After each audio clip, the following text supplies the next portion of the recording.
Hey there everybody, and welcome to the latest channel on the block. I'm going at you guys with a YuGiOh update and channel update and the deck profile I played at YuGiOh's. First, I played EvilSwarms, as a lot of you, if you've been following my channel or not, will probably know that EvilSwarms are one of my favorite decks, and it's kind of a no-brainer why I chose to take them to this particular event. I didn't actually do as well as I was hoping. I was really hoping to get my invite, but I ended up bubbling, which kind of sucked. But that's life. It's just how it is. You end up bubbling sometimes.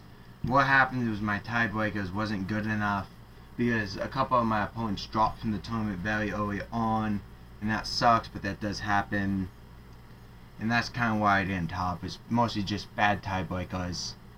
I have a video explaining tiebreakers and how it works in YuGiOh here eventually, probably later on this week. But now, as you know, I've been uploading a few different videos from YuGiOh's.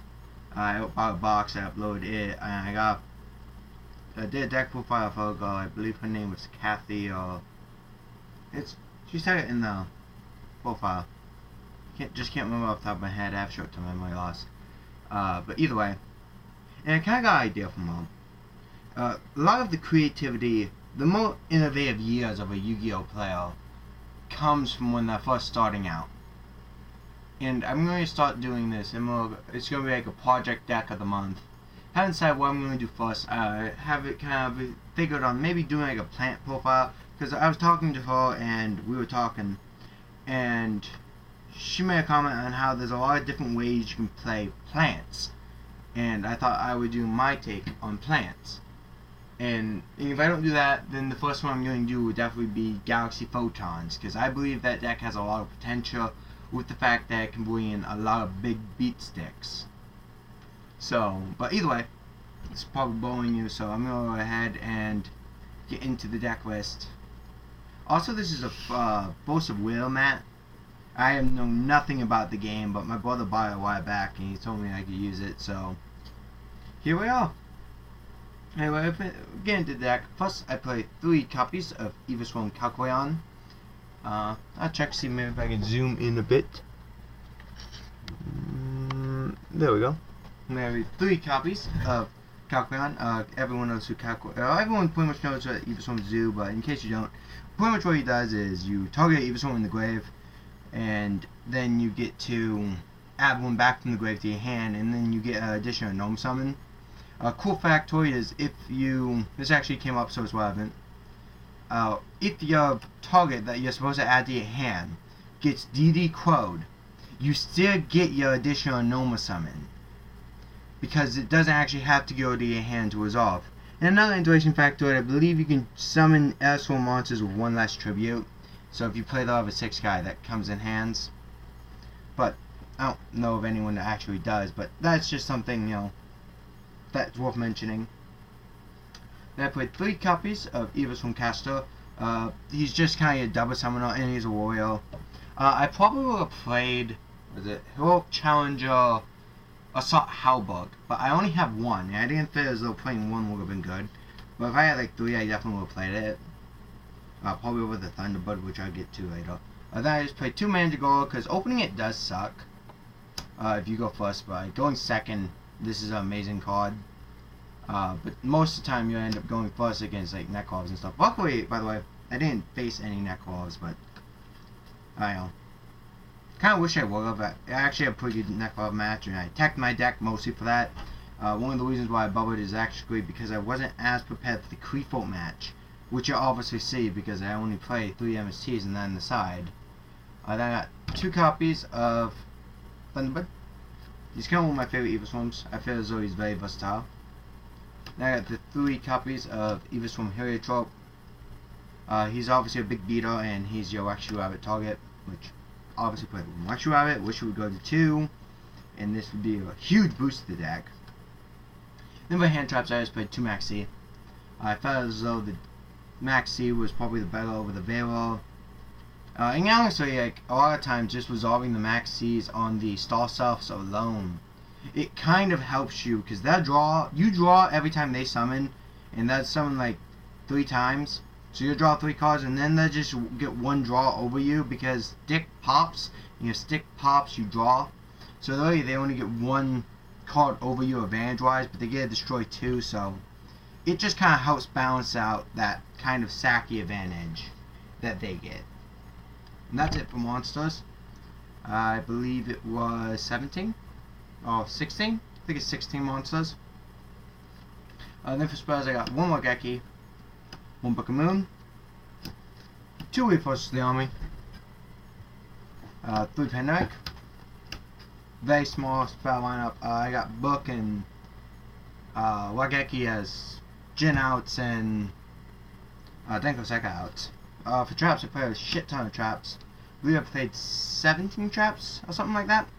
1 infection and 1 save zone. Just count my favorite cards in the deck trap wise. And then for floodgates, I got 1 vanities and 1 macro. Honestly, I wish I would play Defisio, because I played a lot of BA. But either way, I didn't, and that's life. Then I played Compulse and a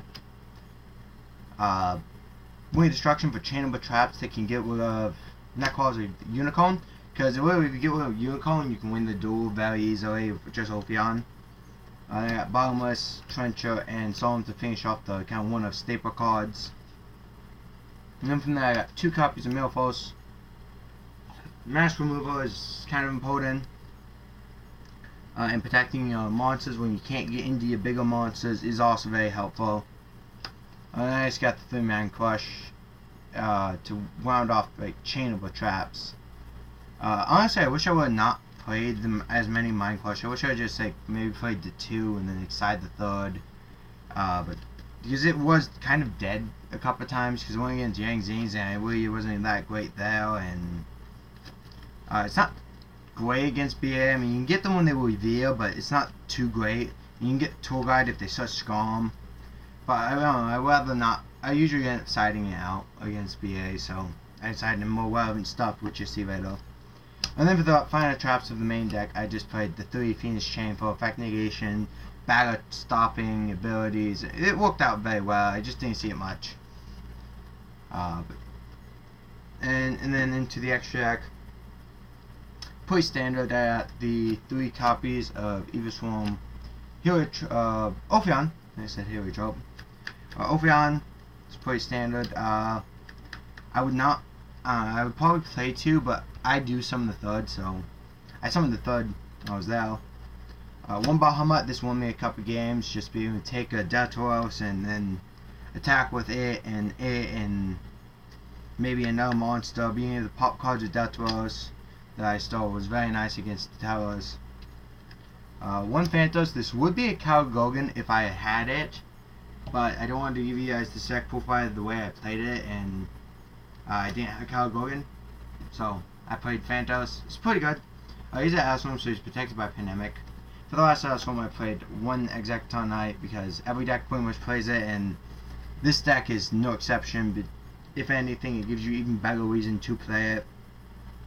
It's slightly disorganized here. Then there is, yes, I got 1 copy of Rebellion Dragon. Being able to attack all things is important.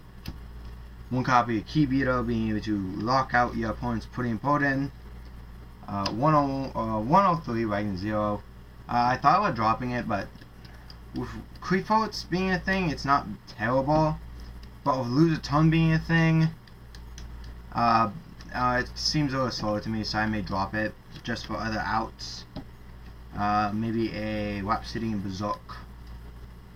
Was probably what I would drop it for. Then I got the 1 Key Beater back, 1 Heartland Drago back. I said in my last one that I was currently testing Gagaga Samurai.